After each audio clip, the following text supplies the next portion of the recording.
Kalau bicara korupsi tentunya bukan hanya uang negara yang diambil saja, tapi korupsi politik membuat kebijakannya rusak. Korupsi penegakan hukum bicara terkait dengan itu masalah ketidakadilan, pelanggaran HAM dan banyak lagi yang lain. Belum lagi terkait dengan sumber daya alam. Jadi kebijakan ini saya kok melihatnya seperti tidak ada kemauan untuk melakukan perbaikan. Saya melihat hari ini sepertinya ada pihak-pihak tertentu yang sengaja mengaburkan atau memframing seolah-olah tidak ada apa-apa.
Assalamualaikum. Terima kasih. Bismillahirrahmanirrahim. Assalamualaikum warahmatullahi wabarakatuh.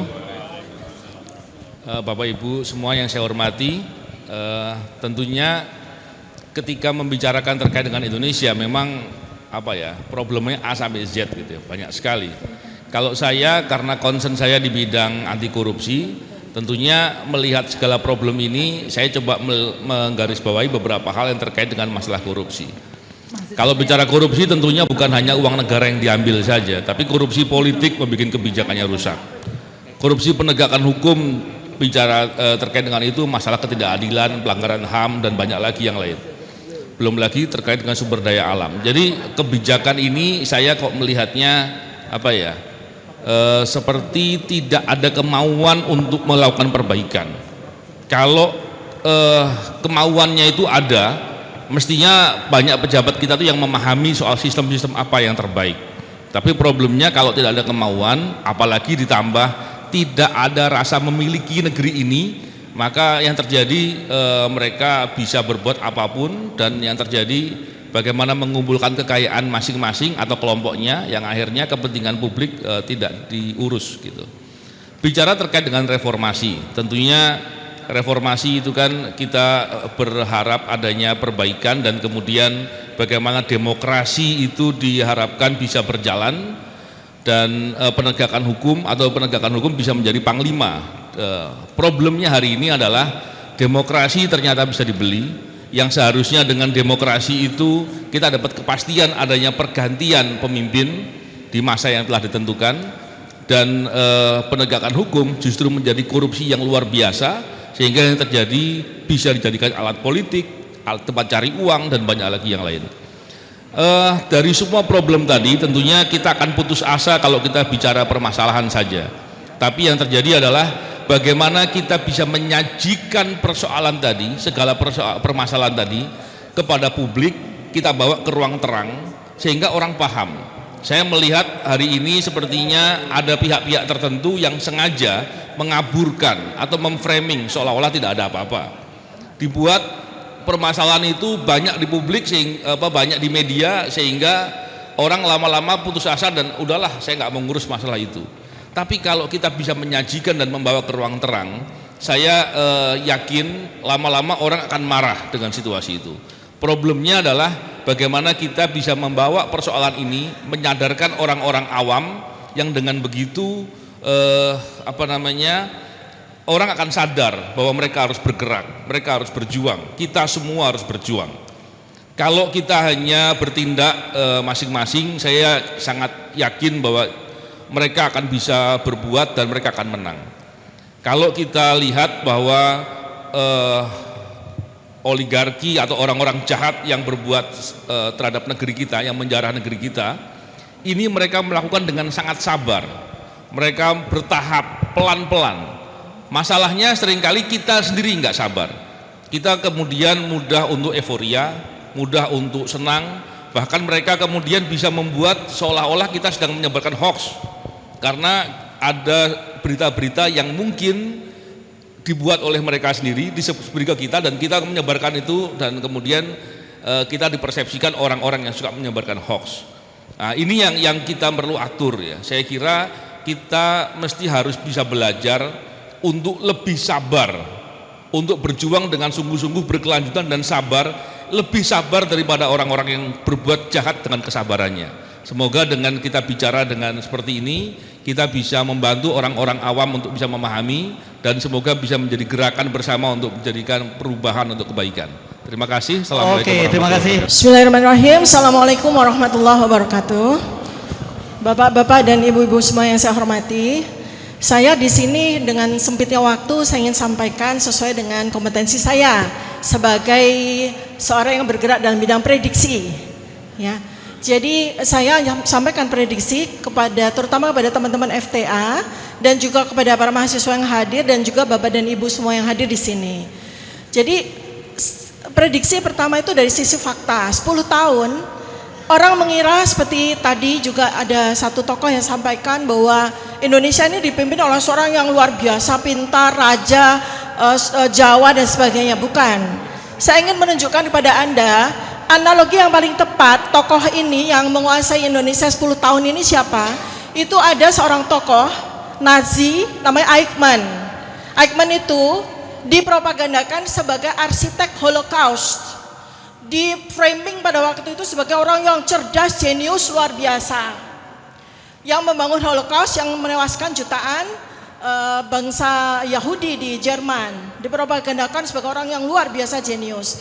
Tapi kemudian seperti apa Eichmann itu ketahuan ketika kemudian dia dipengadilankan, diadili sebagai penjahat kriminal Nazi. Di situ ketahuan bahwa ternyata Eichmann itu orang bodoh sekali. Ketika ditanya oleh hakim, jawabannya ngawur, jawabannya nggak sesuai. Jadi artinya apa? Kita seringkali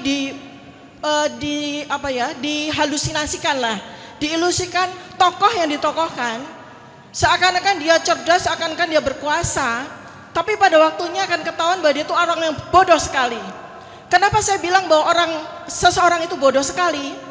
Karena orang itu saking bodohnya, itu dia, kebodohan yang paling bodoh adalah dia tidak bisa membedakan yang mana yang benar, yang mana yang salah. Itu adalah kebodohan yang paling hakiki. Jadi kita kalau mau lihat orang, apakah dia sesungguhnya bodoh atau dia sesungguhnya cerdas, itu lihatlah apakah dia mampu membedakan mana yang benar dan mana yang salah. Kalau orang tidak mampu membedakan mana yang benar dan mana yang salah, itu dia bodoh sebodoh-bodohnya. Ya, nanti waktu yang akan membuktikan.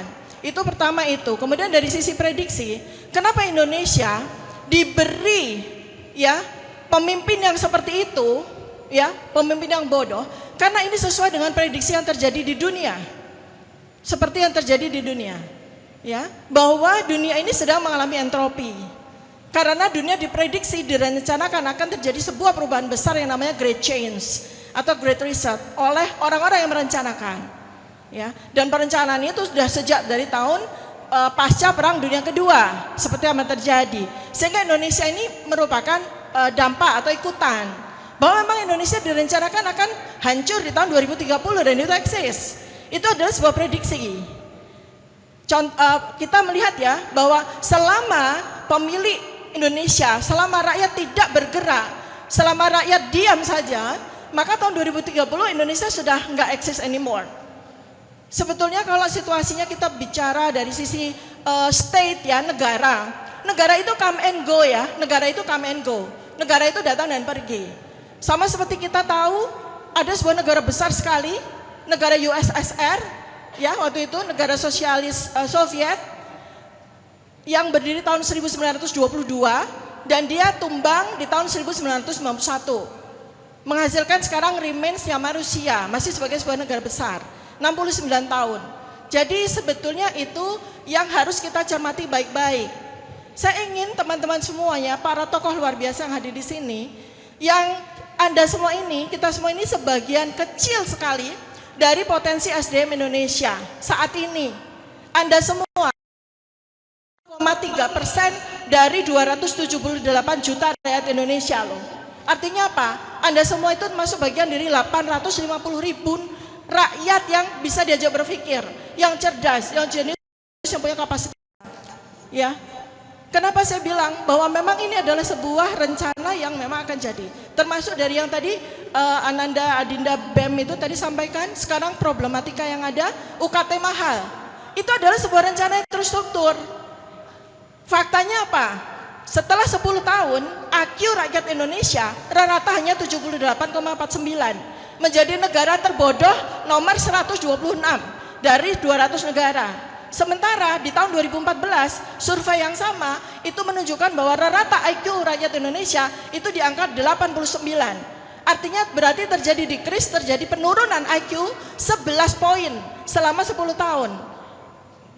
Bayangkan saja, itu yang ada di Indonesia sekarang. Artinya kalau kita biarkan rakyat tidak segera bergerak untuk memberdayakan diri, maka kita akan melihat bahwa kehancuran negara Indonesia ini hanya tinggal tunggu waktu saja. Apalagi kalau kita sekarang melihat bahwa sekarang Indonesia dalam mudah-mudahan tidak mendapat kehendak Allah, ya 5 tahun ke depan secara fakta pemilu akan dipegang oleh orang-orang yang memiliki disabilitas. Saya mesti katakan begitu. Ya, kita akan punya pemimpin yang memiliki disabilitas kuadrat. Satu adalah orang, mohon maaf, yang sudah mengalami disabilitas secara fisik dan kognitif. Dan yang kedua adalah orang yang tidak punya kompetensi sama sekali, berkualifikasi menjadi pemimpin Indonesia. Jadi kita bisa bayangkan. Jadi kesimpulan yang ingin saya sampaikan adalah, teman-teman, dalam 30 tahun ke depan pasca 2030 itu adalah fase di mana kita harus seperti yang tadi Pak Novel sampaikan. Kita harus bersabar tapi tidak pasif. Kita harus bersabar untuk berjuang. Apa yang mesti kita lakukan? Karena negara kita itu sudah habis nanti. 5 tahun lagi itu negara kita udah habis. Udah habis. Tinggal namanya saja mungkin masih ada Republik Indonesia. Tapi negara sebagai kedaulatan akan habis. Dari sisi kesehatan, 27 Mei 2024, kedaulatan negara dari sisi kesehatan akan habis karena pandemic treaty. Dan tidak ada satupun dari kekuasaan ataupun tokoh-tokoh menyadari hal itu. Pilar yang kedua, pendidikan. Indonesia, rakyatnya, generasi muda semakin dibikin bodoh karena tidak bisa punya akses masuk ke perguruan tinggi. Angka lulusan sarjana Indonesia itu hanya 4,6%. Sedangkan sarjana di negara maju itu 50% jumlahnya. Bayangkan betapa mudahnya Indonesia akan dihancurkan. Jadi usul saya terakhir adalah, mari teman-teman semuanya kita bangun Indonesia cell to cell. Sama seperti waktu Gandhi berusaha untuk menyelamatkan India waktu itu. Kita bangun kekuatan cell to cell. Teman-teman FTA bangun cell to cell di negara masing-masing. Kita terus berkomunikasi, kita terus menjalin hubungan baik, sehingga masing-masing sel itu pada waktunya nanti akan berfusi menghasilkan sebuah kekuatan yang mendobrak. Tapi tidak sekarang. Butuh waktu 30 tahun dari sekarang. Tapi kita harus memulai dari sekarang. Kita harus memulai dari sekarang. Sehingga 30 tahun lagi kita akan bisa melahirkan, mudah-mudahan amin, 20 tahun lagi kita akan bisa menghasilkan the new Indonesia. Saat ini kita berjuang dari sel to sel. Demikian yang ingin saya sampaikan. Mudah-mudahan bermanfaat bagi kita semua. Assalamualaikum warahmatullahi wabarakatuh. Waalaikumsalam warahmatullahi wabarakatuh. Seperti biasa Dr. Tifa, tidak kehilangan semangatnya terus. Terima kasih.